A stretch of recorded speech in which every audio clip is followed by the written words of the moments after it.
Good morning all of you. कल हमने बात की थी बीएससी पार्ट सेकेंड ईयर का जूलॉजी सब्जेक्ट का अपन ने टॉपिक लिया था। उसके अंदर अपन ने स्टार फिश के अंदर वाटर वेस्कुलर सिस्टम की बात की थी। वाटर वेस्कुलर सिस्टम में हमने सबसे पहले देखा था कि जो स्टार फिश होती है उसकी दो सरफेस होती है। स्टार फिश में दो सरफेस होगी, एक तो ओरल सरफेस होगी और एक होगी एबोरल सरफेस। ओरल सरफेस की तरफ स्टार फिश का मुख प्रेजेंट होगा, जबकि एबोरल सरफेस की ओर स्टार फिश का एनस प्रेजेंट होगा। उसके सेंट्रल पॉइंट के अंदर एक सिस्टम पाया जाता है जिसे हमने कल नाम दिया था वाटर वेस्कुलर सिस्टम, जिसे बोला जाता है वाटर वेस्कुलर सिस्टम। इस वाटर वेस्कुलर सिस्टम में हमने कई पार्ट्स की बात की थी। सबसे पहले हमने बात की थी कि इसके जो सेंट्रल पॉइंट में एक वलयाकार संरचना पाई जाती है या डिस्क रूपी संरचना पाई जाती है, जिसे हमने नाम दिया था रिंग कैनाल। रिंग कैनाल और रिंग कैनाल पर प्रेजेंट होते हैं, रिंग कैनाल पर 5 लंबवत संरचनाएं पाई जाती हैं जो स्टार फिश में 5 आर्म्स में कंप्लीटली परपेंडिकुलर होती है, जिन्हें हमने नाम दिया था रेडियल कैनाल। रेडियल कैनाल, इस रेडियल कैनाल के एकांतरित रूप में प्रेजेंट होती है छोटी छोटी फूली हुई संरचना, छोटी छोटी नलिकाएं प्रेजेंट होती है, जिन्हें हमने नाम दिया था कल लेटरल कैनाल।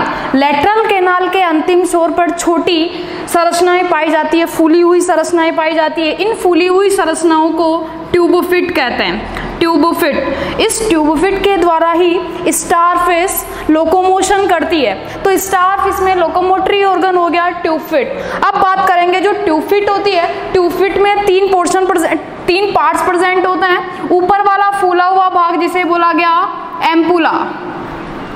एम्पुला, और लास्ट जो नीचे वाला भाग था शूकर कहते हैं। और इसके मध्य में एम्पुला व शूकर के मध्य में जो भाग पाया जाता है, इस वाले भाग को कहते हैं पोडियम।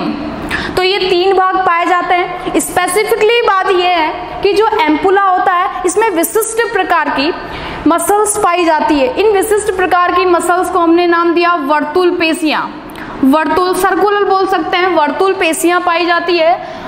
वर्तुल पेशियों के साथ साथ एम्पुला से जो नीचे वाला भाग है पोडियम, इस पोडियम वाले भाग में भी यहाँ पर प्रेजेंट होगी अनुदैर्घ्य पेशियां। अनुदैर्घ्य पेशियां, इन पेशियों में, पेशियों का जो मेनली कैरेक्टर हम बात करें, पेशियों में कॉन्ट्रैक्शन पाया जाता है, संकुचन पाया जाता है। तो ये यहाँ पर भी जो एम्पुला होगा, एम्पुला में जो वर्तुल पेशियां, सर्कुलर पेशियां पाई जाएगी, अनुदैर्घ्य लॉन्गिट्यूडिनल पेशियां पाई जाएगी। इन दोनों पेशियों में जो मसल्स का जो मेनली फंक्शन होता है कॉन्ट्रैक्शन का, तो ये भी कॉन्ट्रैक्शन करेगी।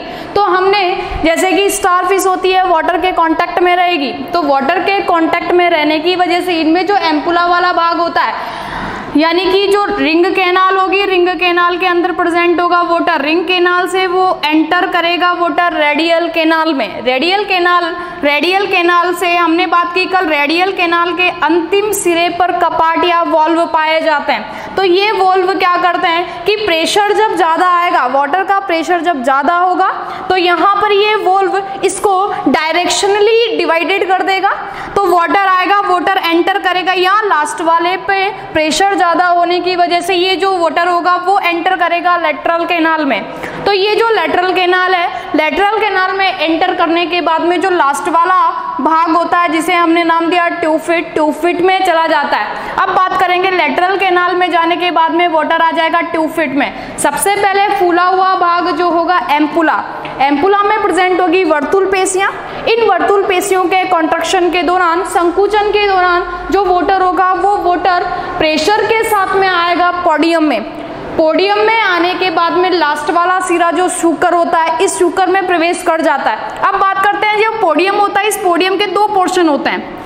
जो लेटरली साइड में जो वॉल्व प्रेजेंट होती है, पार्श्वीय जो वॉल्व प्रेजेंट होती है, इन वॉल्व पे कशाभिक संरचनाएं भी पाई जाती है। तो इन कशाभिक संरचनाओं में भी हमने कल बात की थी मूवमेंट पाया जाता है। सीलिया और फ्लेजिला दोनों ही मूवमेंट करते हैं। तो पोडियम के के पार्सली जो वॉल होती है इन पे प्रेशर आने की वजह से यहाँ पर मसल्स और फ्लैजिला दोनों ही कॉन्ट्रैक्शन का कार्य करते हैं। कॉन्ट्रैक्शन के दौरान यहाँ पे जो वाटर होगा वो फास्टली जो एंटर करेगा वो किस में करेगा, शुगर में एंटर करेगा।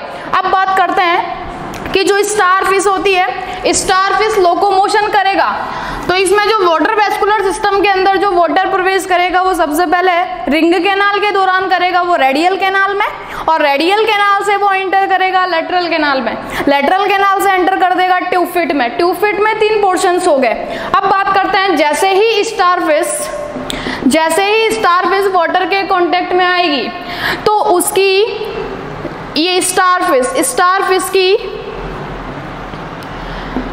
फिश के सेंटर में ये वाटर वेस्कुलर सिस्टम पाया जाएगा, जिसके दौरान यहाँ पे ट्यूब फिट जो होगी इनमें प्रेजेंट होगी ट्यूब फिट। तो ट्यूब फिट में जो वाटर प्रवेश कर जाएगा तो वाटर प्रवेश करने पे ये सरफेस के दौरान सबसे पहले वाटर का प्रेशर आएगा एम्पुला में, एम्पुला के बाद में आएगा पोडियम में, और पोडियम के बाद में शुकर में आ जाएगा। तो वाटर के प्रेशर के दौरान यहाँ पे पोडियम थोड़ा झुक जाता है। वो झुकने का रीजन होता है यहाँ पे अनुदैर्घ्य पेशियां पाई जाती है। अनुदैर्घ्य पेशियों के कॉन्ट्रैक्शन के दौरान ये जो शुकर वाला पोर्शन होता है वो थोड़ा झुक जाता है, जिससे ये धीरे धीरे जैसे जैसे वाटर का प्रेशर यहाँ पे आएगा तो जो ट्यूब फिट होता है तो ट्यूब फिट में झुकाव होने लगता है, और ज़्यादा से ज़्यादा नेक्स्ट स्टेप के अंदर यहाँ पे वाटर का प्रेशर ज़्यादा हो जाने की वजह से ये जो पोडियम वाला पोर्शन है और शुकर वाला पोर्शन है ये सतह के कांटेक्ट में आ जाता है। सतह के कांटेक्ट में आने से धीरे धीरे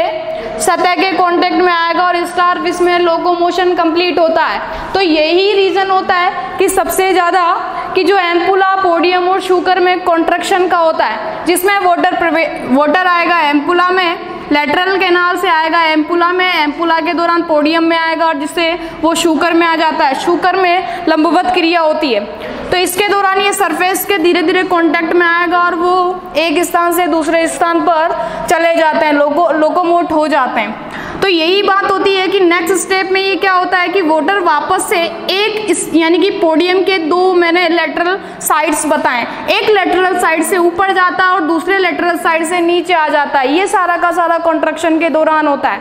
तो ये हमने बात की कल स्टार फिश में वाटर वेस्कुलर सिस्टम। इसका सबसे स्पेसिफिकली वर्क जो फंक्शंस जो होता है, इस फंक्शन के दौरान ये क्या करेगा, वाटर को यानी कि जल की सतह के दौरान ये लोकोमोशन कर जाएगा। लोकोमोशन कर जाएगा तो इसका सबसे पहले कार्य हो गया गमन का।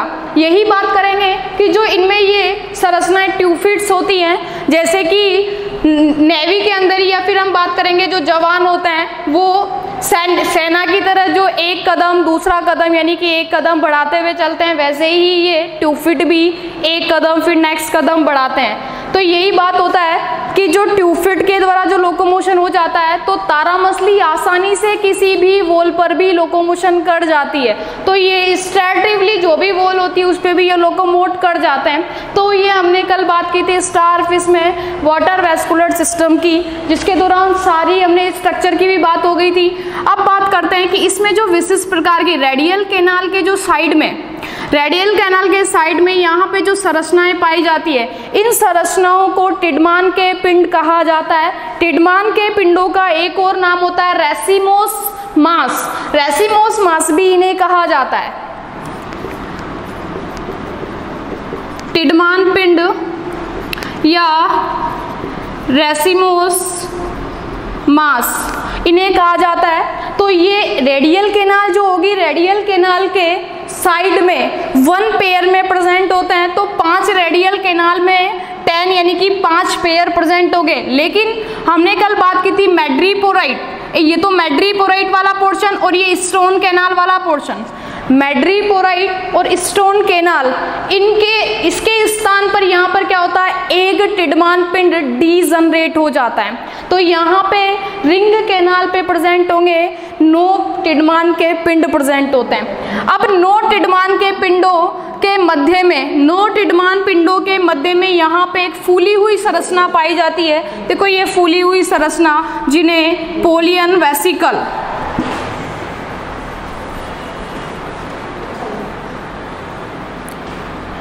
टिड्मान के पिंडों के मध्य में एक फूली हुई थैले के समान संरचना पाई जाती है। इस थैले के समान संरचना को पोलियन वेसिकल कहते हैं। ये पोलियन जो वेसिकल होती है, ये फूली हुई संरचना होती है। तो इसमें क्या होता है कि ये जो रिंग कैनाल में जो वाटर आता है, उस वाटर के प्रेशर को और जलाशय का कार्य करता है कौन? ये पोलियन वेसिकल। तो पोलियन वेसिकल प्रेजेंट होते हैं। दो टिड्मान पिंडों के मध्य में एक थैले रूपी पेशीय संरचना पाई जाती है जो जलदाब का कार्य करती है। तो ये बात हो गई टिड्मान के पिंडों की और पोलियन वेसिकल की। तो ये कंप्लीट तुम्हारी यूनिट का चैप्टर है तुम्हारे स्टारफिश में वाटर वेस्कुलर सिस्टम, ये आज कंप्लीट होता है। इसके बाद में हम स्टार्ट करते हैं नेक्स्ट चैप्टर जो है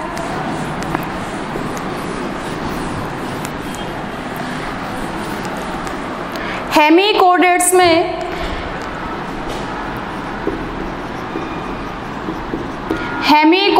में विशिष्ट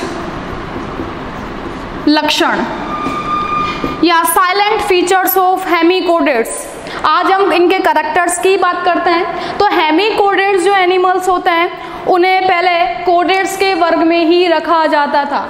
हेमिकोडेट्स एनिमल्स को कोडेट्स के वर्ग में रखा जाता था क्योंकि इसका एक मैनली कैरेक्टर बोला जाता था, इसमें नोटोकोड प्रेजेंट होते हैं। तो नोटोकोड प्रेजेंट होने की वजह से ये कोडेट्स के समान कैरेक्टर शो अप करता है, इसीलिए इसे कोडेट्स के वर्ग में रखा जाता था। लेकिन धीरे धीरे मॉडर्न क्लासिफिकेशन के दौरान धीरे धीरे पता चला कि जो हेमिकोडेट्स होते हैं, इन हेमिकोडेट्स में गिल स्लिट्स पाई जाती हैं।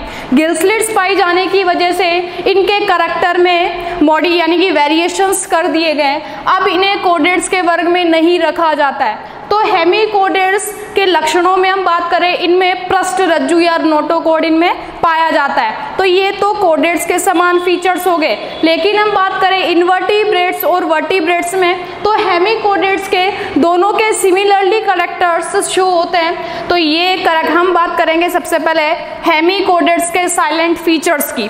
जो हेमिकोडेट्स एनिमल्स होते हैं ये सिसाइल होते हैं, स्थानबद्ध होते हैं और ये समुद्र जीवी होते हैं। स्थानबद्ध होने के साथ साथ ये समुद्र जीवी भी होते हैं। इनका शरीर विभाजित होता है लेकिन इनका शरीर खंडों में नहीं पाया जाता। आपको पता है खंडों में पाए जाने वाले जो एनिमल जिनको हम एनेलिडा संघ में रखते हैं जैसे कि केचुआ, लेकिन इनका शरीर खंडों में विभाजित नहीं होता है, इनका शरीर पार्ट्स में डिवाइडेड होता है। तो पार्ट्स में बात करें हेमिकोडेट्स के 3 पार्ट्स होते हैं, प्रोबोसिस, कॉलर और ट्रंक जिसे बोला जाता है। तो हेमिकोडेट्स के साइलेंट फीचर्स में हम बात करेंगे सबसे पहले कि ये वो यानी कि सिसाइल होंगे, बिल बनाकर रहने वाले भी होते हैं क्योंकि समुद्र के जो पैंदे वाला स्थान होता है वहां पर ये बिल बनाकर रहते हैं, जो आधा पोर्शन अपनी बॉडी का बाहर की तरफ रिमूव करके रखते हैं। अब बात करेंगे कि जो हेमिकोडेट्स एनिमल्स होते हैं, हेमिकोडेट्स एनिमल्स में अनेक प्रकार की गिल स्लिट्स पाई जाती हैं।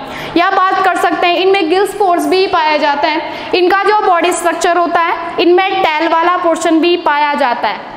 तो कल कंप्लीटली बात करेंगे हेमिकोडेट्स के साइलेंट फीचर्स की, जिसमें हम इनका क्लासिफिकेशन भी कल देखेंगे, इनके कंप्लीटली फीचर्स भी देखेंगे, इनके अंदर जो लार्वा स्टेज पाई जाती है वो भी हम इसमें देखेंगे। क्लासिफिकेशंस के दौरान जो इसके स्पेसिफिकली एग्जांपल्स हैं वो हम डिटेल में बात करते हैं। आज के लिए इतना ही।